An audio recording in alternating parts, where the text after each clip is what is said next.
네, 화제 이슈 콕 집어서 파헤쳐봅니다. 아침에 픽 시작합니다. 앞서 전해드린 것처럼 금 품귀 현상 관련 소식 이인철 참좋은경제연구소장과 함께 자세히 짚어보도록 하겠습니다. 안녕하세요.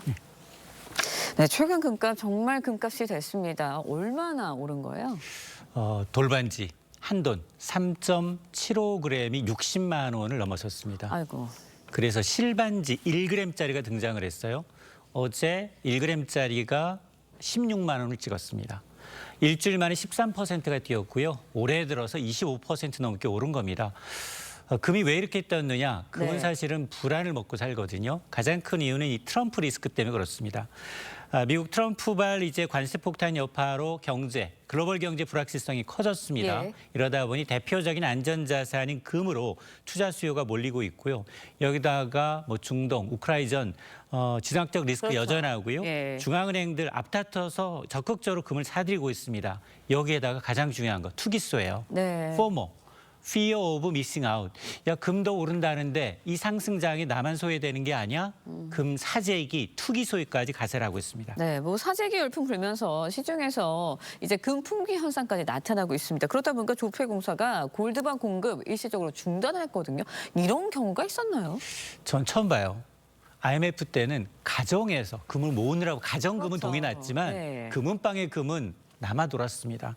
지금 보니까 실제로 우리나라 5대 은행에 골드바 하면 1kg짜리는 1억 6천만 원이에요.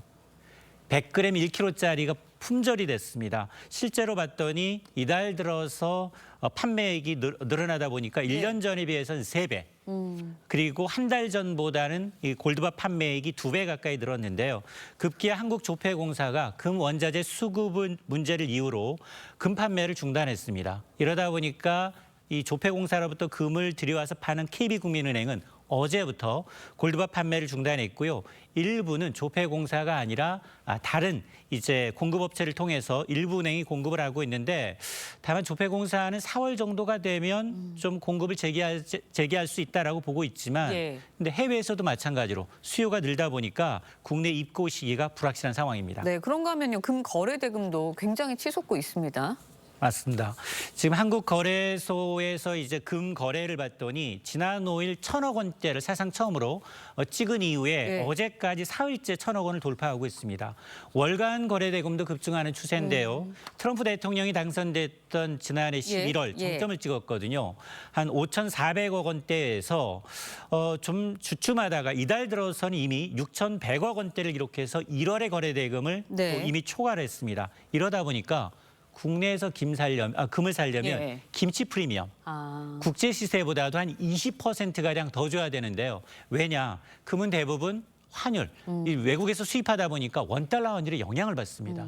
원달러 환율이 많이 치솟다 보니까 네. 오히려 이제 이 환율 상승분까지 반영되다 보니까 상대적으로 국내에서 높은 수준을 유지하고 있습니다. 네, 그렇다 보니까 금 투자 열풍과 관련해서 관련 투자 상품들도 인기를 얻고 있다고 합니다. 펀드 같은 뭐 관련 상품들 수익률 강세 보이고 있고요. 금 관련 코인도 나왔다고 해요. 맞습니다.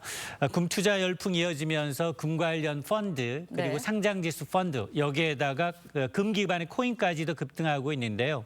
올해 들어서 10억 원 이상 설정된 금 펀드 13개 평균 수익률은 16%가 넘었고요. 6개월간 수익률은 30% 이상 올라서 테마 펀드 가운데 최고의 수익률을 기록하고 있는데 금값이 이렇게 천정부를 치솟자 금 기반의 이제 코인까지 오르고 있는데 코인 왜 오르고 있느냐? 금값에 연동돼 있거든요. 금값이 오르면 자동으로 오르게 설계돼 있다 보니 이 트럼프발 관세 전쟁의 어떤 해치 수단으로 각광을 받고 있는데 실제로 금 관련 코인인 팍스골드, 예. 헤더골드 두 종 모두 올해 들어서만 2자릿수 이상 올랐습니다. 네, 뭐 이렇게 금 오르고 있는데 금이 없으신 분들은 뭐 남의 얘기다 이렇게 이야기할 수도 있을 것 같아요. 그런데 한은에서도 이런 지적을 좀 받고 있는 게 최근 금값과 관련해서 한은이 투자 수익 창출 기회 놓치고 있다 이런 비판이 좀 일고 있거든요. 왜 그런 거예요? 맞습니다. 한국은행이 금값이 계속적으로 올랐거든요. 지난해부터. 그럼에도 불구하고 금 매입에 소극적이다라는 이제 지적이 나오고 있습니다. 실제로 한국은행은 2013년 이후 예. 지금 금을 추가로 매입하지 않았기 때문에 12년째 보유량이 104.4톤에 불과합니다. 외환 보유액 대비 금 비중이 2% 미만인데요. OECD 평균의 5분의 1 수준으로 낮습니다. 이러다 보니까 세계 중앙은행 중 금 보유량 순위도 2013년 32위에서 38위까지 떨어졌는데요. 네. 반면에 신흥국들, 카타르나 이제 헝가리 같은 경우에도 적극적으로 금을 사들이고 있는 상황인데 그럼에도 불구하고 한은이 고집하는 이유는 뭐냐? 이게 금을 사들이게 되면 이게 외환 보유 방어를 위해서 외환 방어를 위한 이제 외환 보유액 자체가 줄어들 수 있고 예. 금은 유동성이나 환금성이 낮기 때문에 금 매입에 좀 신중한 입장을 유지하고 있습니다. 네, 그렇다면요. 이거 추가로 질문을 드려볼게요. 환은이 앞으로는 어떻게 좀 대응을 해야 된다고 보세요? 일단 포트폴리오는 중장기적으로 짜야 되거든요. 예. 일부 지금 환율이 급등한 시기이기 때문에 당연히 지금 만약 고점에 산다면 고점이 물릴 확률이 높겠지만 그쵸. 중장기적으로는 포트폴리오를 조금은 조정할 필요가 있습니다. 왜냐? 4천억 달러가 넘기 때문에 일부는 금 비중을 높여야 합니다. 네, 알겠습니다. 연초부터 이제 금값 이렇게 무섭게 올라가면서 금값 랠리 장기화될 거다 이런 전망도 나오고 있거든요. 어떻게 예상하세요? 계속 오를까요? 그렇습니다. 이 트럼프발 관세 전쟁이 단기전이 아니거든요. 그러다 보니 이런 상승세가 당분간 유지될 수 있다라는 전망이 지배적인데요. 예. 글로벌 IB 등도 지금 이미 예. 금 가격이 트라이 온스당 2,900달러를 넘어섰기 때문에 조만간 3,000달러를 넘어설 것으로 보이고 일부에서는 각국 중앙은행의 금 사재기, 금 매입이 확대된다면 장기적으로 트라이 온스당 4,000달러까지 상승할 가능성도 점치고 있는 상황인데 다만 금값이 너무 많이 단기간에 급등했기 때문에 단기 차익 매물이 출회될 가능성이 있고요. 또 하나 미 연준의 금리 인하 기대감이 희석되고 있어요. 그러다 보니까 달러 강세가 지속이 되게 되면 금값은 하락세로 돌아설 수 있습니다.